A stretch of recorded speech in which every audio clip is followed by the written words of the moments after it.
Ladies and gentlemen, I go by the name of Arlo Maverick. I'm a man of many hats who just happens to rap, and today we're talking about quarterlies. Now, as you reflect on the quarter that just passed, I think it's very important for you to look at your targets and objectives, and did you reach those targets? And if you reach those targets, why did you reach those targets? If you didn't reach those targets, why did you not reach those targets? In the areas where you did have success, why were you successful? In the areas that you didn't have success, why weren't you successful?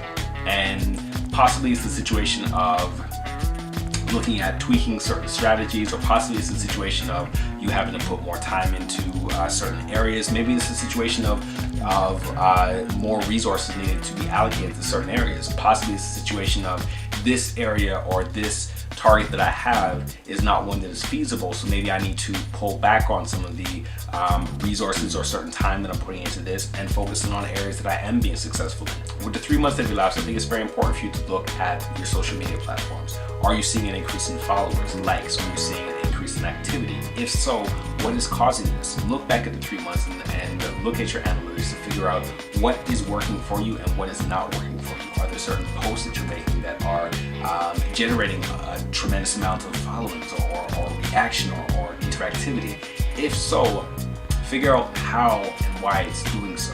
Looking back at the last 3 months, have you done as much as you can to expand your network of people? Have you been going out to events? Have you been meeting people? Have you built relationships? Have you strengthened relationships over the last 3 months here? These are things that you need to look at, in the sense that the goals that you should have set at the beginning of the year should have actually factored in trying to meet new people and trying to build a stronger network. And if you haven't done so, then that's something that you should do. Over the last 3 months, have you expanded your music knowledge?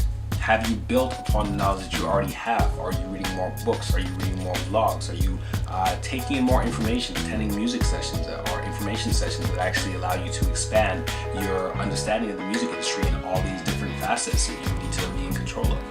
Looking back at the last 3 months, have you been creating to-do lists? If you've been creating to-do lists, then you should be able to look back at the last 3 months and be able to say, wow, this is what I've been able to accomplish. One of the things that's so important with to-do lists is that it allows you to actually see what you're doing. A lot of times when we can't see what we're doing, we tend to get discouraged because we're like, we're not making any progress. But if you can actually see what you've been doing, then it makes it so much easier to carry on to the next day. In closing, if you found yourself more informed by the end of this vlog, then please click the like button. As well too, don't forget to subscribe to the channel, which is youtube.com/Arlo Maverick. And as well too, as I always say, pay it forward by sharing it with someone who may be in need of this information. I think that as artists, we're often taught to think about ourselves, but at the same time though, in creating a community, the same person that you felt you didn't want to share that information with might be someone who comes back and helps you because they had that information that you gave to them, and they were able to build upon that with an experience that you may not have gone through, but they went through, and because of the information that you provided to them, it's coming back and helping out you. What do you know? But I guess until the next episode, you know how we usually do it. Peace.